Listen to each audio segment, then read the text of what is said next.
कोई बहुत बड़ी दिक्कत नहीं है उसमें। कल का हमारा टॉपिक जो है बहुत छोटा है, that is post transcriptional modifications. उसके बाद हम इस टॉपिक के कंसोलिडेटेड डाउट ले लेंगे। आराम से आज आप बैठो, इस चीज को सेंस करो, जो भी वीडियोस आ रही हैं उन वीडियोस को देखो, थोड़ा बहुत किसी टॉपर की कोई स्ट्रेटेजी है तो उसको सीखने की कोशिश करो, कोई अच्छा पॉइंट लगे तो उठाओ, अपनी स्ट्रेटेजी को पूरा चेंज मत करो। अगर आप सुबह उठते हो तो आप ये मत सोचो कि ये टॉपर तो रात में पढ़ के बना है, नहीं, आप सुबह पढ़ के भी टॉपर बन सकते हो भाई। आपको नॉर्मली खुद का बेस्ट टाइम जज करना है, तो आराम से अपने हिसाब से चलते रहो। कहीं किसी टॉपर की स्ट्रेटजी में कोई चीज अच्छी लगे, कोई टॉपर ऐसा बोले कि मैंने एनसीईआरटी को 20 बार पढ़ा, वो बात उठाओ, एनसीईआरटी को 20 बार पढ़ो, है ना। कोई टॉपर बोलता है कि मैंने 10,000 क्वेश्चंस किए थे बायोलॉजी में, 5,000 क्वेश्चंस किए थे फिजिक्स में, उस बात को उठाओ। कोई बच्चा बोलता है कि मैंने 100 टेस्ट दिए थे, 100 टेस्ट दो। ये सारी चीजें बहुत इंपॉर्टेंट हैं, ये सारी चीजें आप किसी भी टॉपर की स्ट्रेटजी से उठा सकते हैं। टाइम टेबल, है ना सर, कितने घंटे पढ़ें, ये सब बहुत बेफिजूल बातें हैं।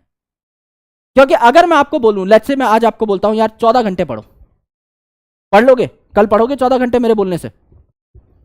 अगर आप में वो हिम्मत ही नहीं है तो कोई बोलता रहे कुछ भी, क्या फर्क पड़ता है उस चीज से? अगर आज आपकी पोटेंशियल 6 घंटे पढ़ने की है और मैं आपको कहूं कि 14 घंटे पढ़ो, आप कैसे पढ़ पाओगे? क्या आप अपनी बॉडी को 2.5 गुना ज्यादा स्ट्रेस दे दोगे कल एक दिन में? क्या एक दिन में इतना बड़ा जंप मारा जा सकता है? क्या क्वांटम लीप पहुंची जा सकती है एक दिन में? नहीं पहुंची जा सकती। अगर आज आप 6 घंटा पढ़ रहे हो, एक हफ्ते 6 घंटा पढ़ो, उसके बाद एक हफ्ते 2 हफ्ते 7 घंटा पढ़ो, उसके बाद 1-2 हफ्ते 8 घंटा पढ़ो, आप धीरे धीरे करके 10-12 घंटे तक पहुंचेंगे। That is going to be gradual transition, और वो सस्टेनेबल होती है। आप उस चीज को रोक पाओगे अपने जीवन में। आज मोटिवेट होकर 14 घंटा पढ़ने बैठोगे, अगले दिन 14 घंटे सोओगे भी। हम लोग खुद के हाथ से बनाया हुआ टाइम टेबल खुद फाड़ देते हैं। क्या हम खुद से ही ईमानदार नहीं रह पाते? सोच के देखो ना कभी। आपको आपसे बेहतर कोई नहीं जानता, मुझसे बेहतर कोई नहीं जानता। I have spent 27 years with me. मुझे पता है कि मेरे अंदर पढ़ने का जो जज्बा है वो 7 घंटे का ही है दिन में।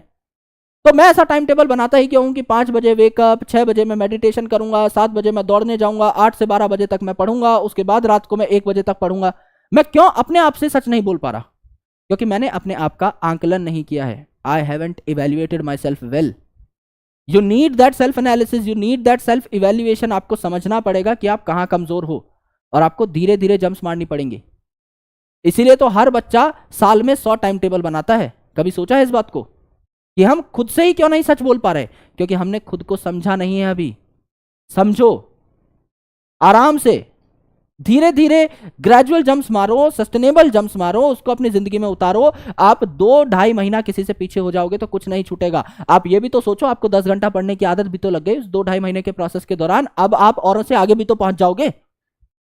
अब आप जब 10 घंटा कंटिन्यूअसली पढ़ने लगे हो तो जितनी आपको लीड लेनी है लो आराम से बैठ के। लेकिन वो लीड डे 1 पे क्यों चाहिए? हम लोग हमेशा ऐसा क्यों सोचते हैं कि आज मैं पढ़ने लगूं और आज मैं टॉपर बन जाऊं, आज मैं जिम जाऊं और आज मैं आर्नोल्ड बन जाऊं?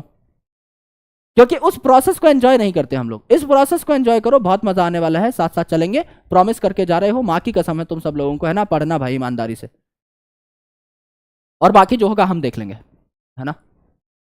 अब तुम्हें पता लगेगा कि मतलब समझ जाओ, आगे करेंगे हम लोग, बहुत कुछ करेंगे और बहुत धमाकेदार चीजें करेंगे। आप बस साथ देते रहना और जो बोलूं उस हिसाब से पढ़ते रहना बस, है ना। बाकी टीचर्स भी आपको बताते रहेंगे, उनकी बात भी सुननी है रेगुलरली। लेकिन मैं जो आपको कंटेंट दूंगा उसको पढ़ लोगे भाई, आर पार हो जाओगे। उसके अलावा आपको कुछ चाहिए नहीं, टेंशन मत लो, है ना। पंच कब आएगी सर? पंच आ जाएगी यार, कल परसों में आ जाएगी, करते हैं कुछ, राइट। चलो यार, thank you so much, lots of love, जय हिंद। बहुत बहुत शुक्रिया इस सेशन को देखने के लिए।